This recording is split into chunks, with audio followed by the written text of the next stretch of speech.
we are excited to be ranked and moving up in the rankings, but I'll give you the coach line that doesn't really mean anything to the end of the year, but it's good to be noticed for our hard work. It's good for the boys, and I thought going in this weekend with Southern Miss, I felt like it was a very evenly matched two teams, and with the 4-game series, you don't know what to expect. It was our first one, and it's a grind. You leave there mentally exhausted, and very proud of our guys for holding the rope. Friday night could have went either way. I've been in that other dugout and seen them get the big hit. Tompkins came in and got 2 punch-outs against 2 good hitters, and quite frankly, I don't even think he knew it was the 9th inning. If you watch the video, he walks off the mound. I don't think he knew the game was over. That's what a lot of our guys were saying too. They're like, Coach, I don't think he knew it was the 9th inning, which is good. If you're going to pitch in that situation, it's good to kind of be unconscious. And he came in and got 2 big outs for us. And again, we got boat raced in game 1. Cade Gibson pitched really well game 2, and then I thought Sunday wasn't looking good, and our guys just held steady and didn't flinch. And we feel like we're going to make a run at some point in every game. It may not happen, but we feel like we can. And we were able to minimize some innings and able to make our run. And so did Southern Miss, and we held them off and kind of piecing it together at the end of the ball game. We'll get Krieger back this week. That'll be a shot in the arm for us. I think he could be our closer. Maybe he's the guy we hand the ball to and say this game's over. But Follis has done a good job the last couple Sundays finishing it out. But right now we're just piecing it together. It makes it tough, but our guys are doing a great job of finding a way to get it done.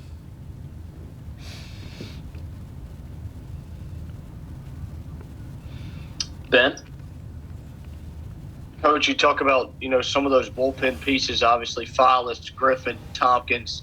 I believe those are the 3 guys that you used a couple of times this weekend. Are those kind of your go-to guys down in the bullpen with the game on the line at this point in the year? Yeah, I think so. What's crazy about it is right now we were kind of running from Tompkins, to be quite honest with you, not because he can't pitch. Obviously he can.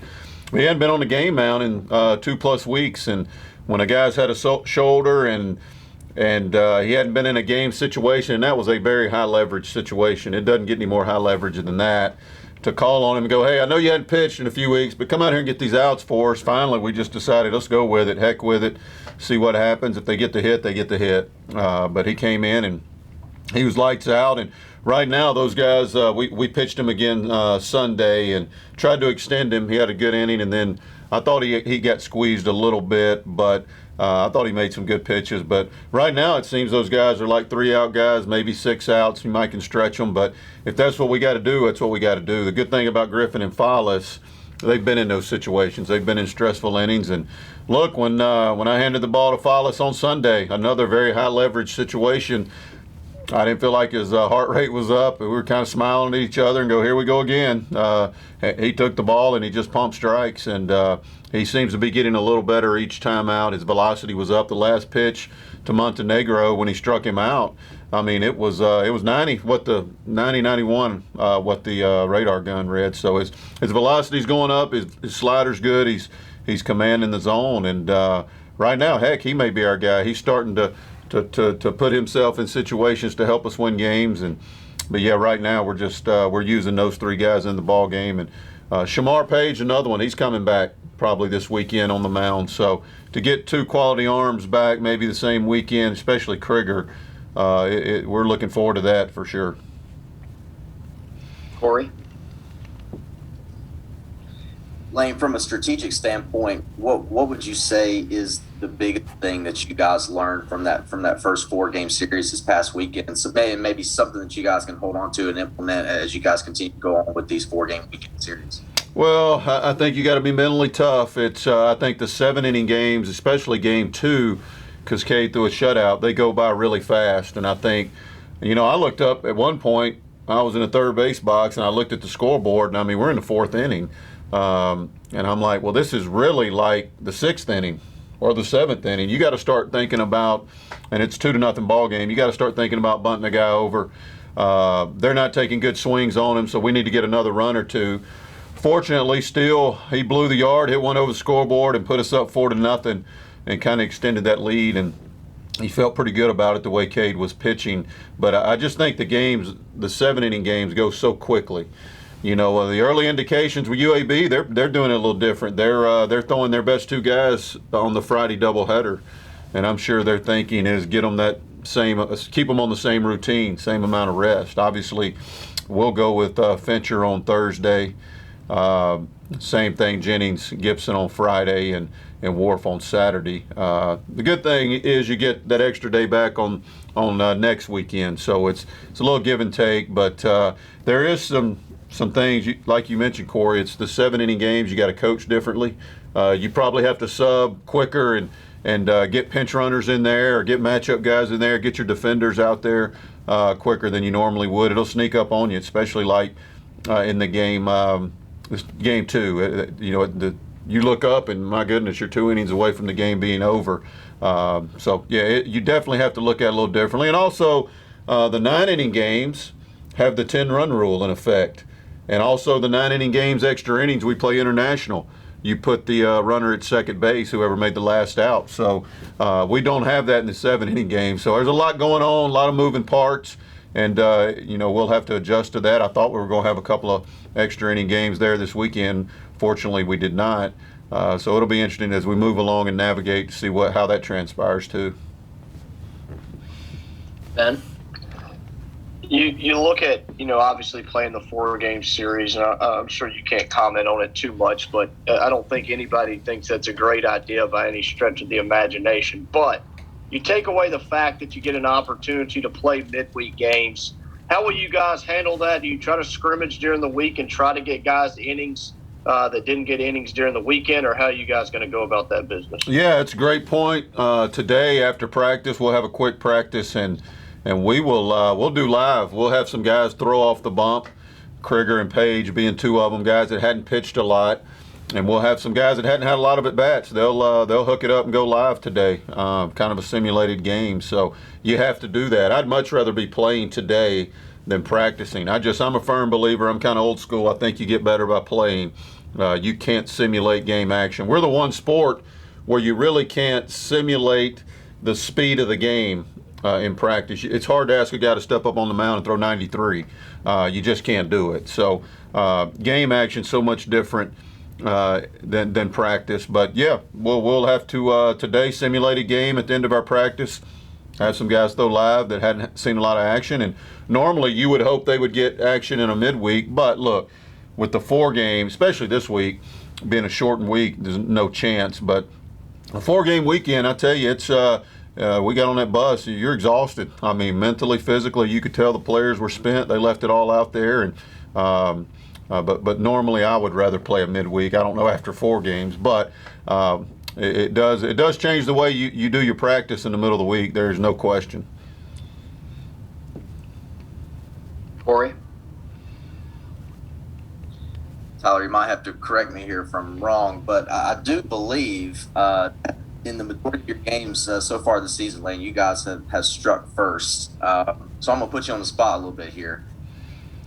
Is that more of an indicator of how well your starting pitching is coming out and starting the game, or is that an indication of how well your offense is coming out and taking advantage of maybe some good pitches? 16 of 23 games. Look at Tyler. He's right, Johnny on the spot right there. Yeah, I think it's both. I think your starting pitching throws up a 0 and been really good out of the gate. No question about that. I know Wharf struggled and gave up 2 spot in the first and second on Sunday. He kind of minimized the innings. It could have got out of hand there. But also, I feel like we're better offensively. I like our hitters, but it's sometimes and Taylor Young. You can go back to the Monroe game last week and then the game Friday and all throughout the Sunday. He's in the middle of it. If we're making a run, he's on base, and he's usually getting a big hit or scoring, and he's right in the middle of it. So I think if you got a leadoff guy that can work a pitch count, can get on base, usually when that leadoff guy gets on, he's going to come around to score in baseball more times than not. And and our pitchers are doing a good job. They're coming out of the bullpen ready to go. And but I feel like we get better as the game moves along offensively. Usually, once we go through the lineup one time and we've seen him, I like our chances as we go along. But I think one thing that we talked about with the team, and we talked about that I think you need to look at, is the strength of our schedule prepared us for Southern Miss. They have really, really good arms. There's not a lot of difference in their arms than Arkansas, to be quite honest. I mean, obviously, they had a guy throwing 98 that came out of the bullpen. So they had really good arms, and I think our schedule prepared us for that. We go in there in a hostile environment, you're going to see great arms, and we've seen it. And that was one reason we wanted to schedule a tough schedule, and I think it prepared us for opening conference weekend against the Golden Eagles.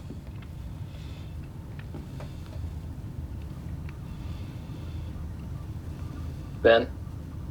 Obviously, you've probably started diving in on UAB. What are some of the things that you see that they do well, and some of the challenges that they'll present you guys with this weekend? Yeah, they Coach Shoup, retired, longtime coach there, had over 1,000 wins, but Perry Roth taking over, who had been his assistant for 20-plus years. So I don't anticipate a lot changing. Just looking at their numbers a little bit on video, they got a really good Friday night guy. He'll go. He'll go Friday again. I'm still confused on playing Thursday, Friday, Saturday. That he pitched well. I think he was conference pitcher of the week this week, and threw a complete game against Middle Tennessee. But they're going to run. That's who they are. That's their identity. They're going to be athletic. They're going to play small ball for the most part. They're going to bunt and handle the barrel and hit and run, and they're going to move their runners, and they're going to try to speed you up on the defensive side of the ball, and you got to be ready for it. You got to be prepared for it. And they always pitch good. They always have good starting pitching, and they always have guys at the end of the ball game that can come in and slam the door for them. So they defend very well, always have. They're a very good defensive team, and they play the small game, and they play it well, and that's kind of who they are, their identity, and it has been for a long time. So we'll have to be on our toes and ready for them. You just look at their numbers. They got a lot of stolen bases. They got one guy, I think he's got 12 or 14 already, and that's just who they are, and it'll be a challenge for us. Look, everybody in our league, I feel like, is really good. There's not a lot separating the top team, the bottom, whoever that is. It's just every week you got to bring it, be ready to play, and again, sometimes we make it a little harder than it is. If you pitch and you dominate average plays, execute offensively, you'll have a chance to win. Corey? Speaking of career wins, I believe you picked 50 over the weekend. How quickly did that go by for you as a head coach? Yeah, I didn't even know about it till Tyler told me. It's put something out there, and yeah, quick. I mean, I don't know. It's just another win. It's not that big of a deal to me. I've been able to coach some great players.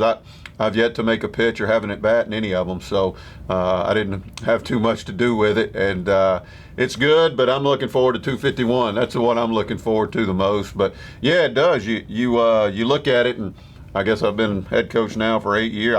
Last year doesn't really count. I guess it does, close to 8 years. So, yeah, it goes by fast, and I took my hat off the other day after the Friday night game. I was like, guys, look what you're doing to me, all this gray hair on the side. I mean, can we make this easier? But it's well worth it. I'll take a head full of gray hair if it means getting some wins. But yeah, I've been fortunate to work for some great coaches throughout my career, have some great players, and yeah, it's just a number. And hey, I'm looking forward to 251. That's the one I can't wait to get.